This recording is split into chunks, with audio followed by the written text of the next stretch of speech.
Hello everyone and welcome to the Dragon's Waterfall, your source about Knights of the Zodiac, aka Seiya. And this video is part 2 of the video about the minor Bronze Knights. In the last video I talked about Jab and Geki, and today we'll be talking about the other three, so Ban, Ichi and Nachi. So, the third minor Bronze Knight is Ban, and Ban is the Lionet Bronze Knight. He has an orange armor, and he's usually considered the weakest of the lot, or rather he is the one with the least screen time. He is defeated by Jab in the opening match of the Galaxian tournament, and he appears to be a completely physical knight, much like Geki, but is not as strong as Geki or never shows much in terms of fighting skills. He is a little bit of a running joke, because he speaks for the first time in volume 9 or 10, in volume 10 I think, of the manga. Actually, it's at the very end of volume 9, because there is a chapter that then continues in volume 10. At the very end of volume 9, that's when he speaks for the first time, and actually he says the name of his special attack, which is called Lionet Bomber, and then he says, "Finally I can say something," which is a little inside joke from the author Masami Kurumada to the readers, because Ban had never spoken before. Again, he doesn't do much for the rest of the series, and in the Seiya Omega he's also a teacher, but he's a teacher for the Steel Knights, which are artificial knights who act a little bit like foot soldiers for Athena's army. The fourth minor Bronze Knight is Ichi, and Ichi is the Hydra Knight, and he's the one who fights against Magnus or Hyuga in the series. Now, in the Netflix series, he really doesn't show much, and he gets defeated basically in a couple of moments. However, he's a potentially very dangerous knight, because being the Hydra Knight, he can generate poisonous fangs, and we can actually see the fangs and claws in the Netflix series, but he never mentions anything about them. Whereas in the original, he says that these fangs contain a very powerful poison, and this poison is capable of killing a grown-up human in a matter of seconds. So it's potentially lethal. However, when he fights against Hyuga Magnus in the series, his claws are not strong enough to pierce Hyuga's armor. So eventually he gets defeated because he can't inject the poison in Hyuga's body. Another power of his claws is that they can regenerate, much like the Hydra heads in the Greek myth. So anytime the claws are removed, the claws can eventually produce another set. And he has claws in his fists, but also in his knees. So he can attack with his hands, but also with his legs. The claws usually come in sets of 3s. However, as I said, we don't know really how powerful the poison is, the venom is, because it doesn't have any effect on Hyuga.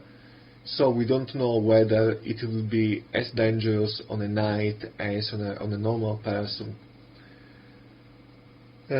Despite this, Ichi does appear from time to time in the series, and in the Omega spin-off he actually acts as an enemy during an episode, because he says to be jealous of Seiya, Hyuga and the other main Bronze Knights of his generation.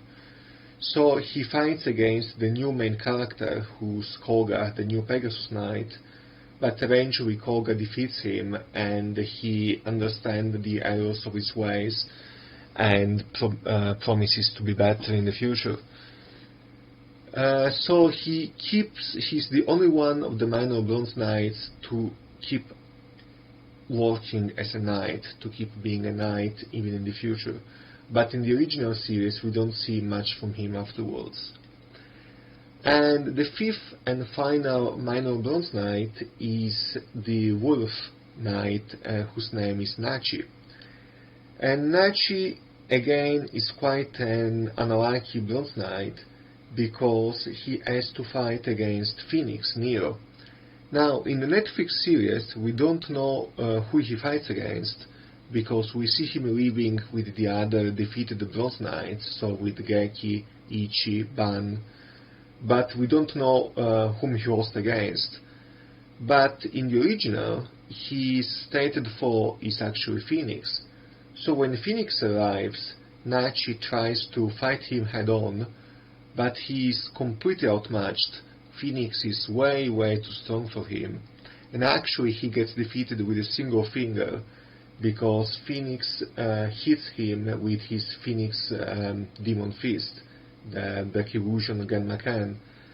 So Nachi sees a nightmare, and the nightmare is a little bit different, because in the anime he sees himself defeated, but in the manga he sees his own body completely torn apart, completely ripped apart, with arms and legs and organs flying all over the place. And this is such a shock that he collapses on the floor immediately and loses consciousness. And much like the other Bronze Knights, we see him much later on in the series. And again, he has a support role. His special attack is called the Dead Howling, or Howling. And we actually never see this attack in the series. It seems to be a punch of some sort, but we don't really know what it is all about, because he never manages to use it in a proper fight. In the Saint Seiya Omega sequel, the Dead Howling is actually a sonic attack that's used by Nachi's successor, I suppose we could call him, Haruto, who's the new Wolf Knight. But we don't know whether this is how the original Dead Howling was supposed to be. And in Saint Seiya Omega, Nachi, alongside Ban, is a teacher for the Steel Knights. So to recap, we have Jab, who's a legendary knight traveling the world, Geki, who's a teacher at Palestra, Nachi and Ban, who are teachers for the Steel Knights, and Ichi, who's still a knight and who's still fighting. And this is their destiny, I suppose you could say.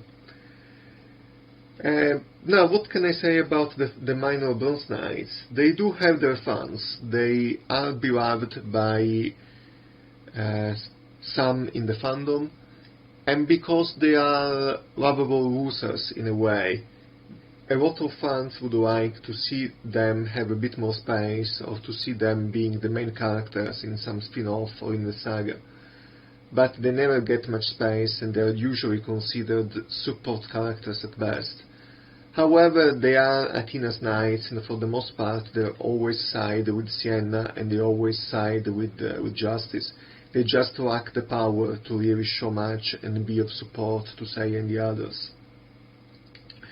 Of course, we don't know whether we'll see them again in the Netflix series.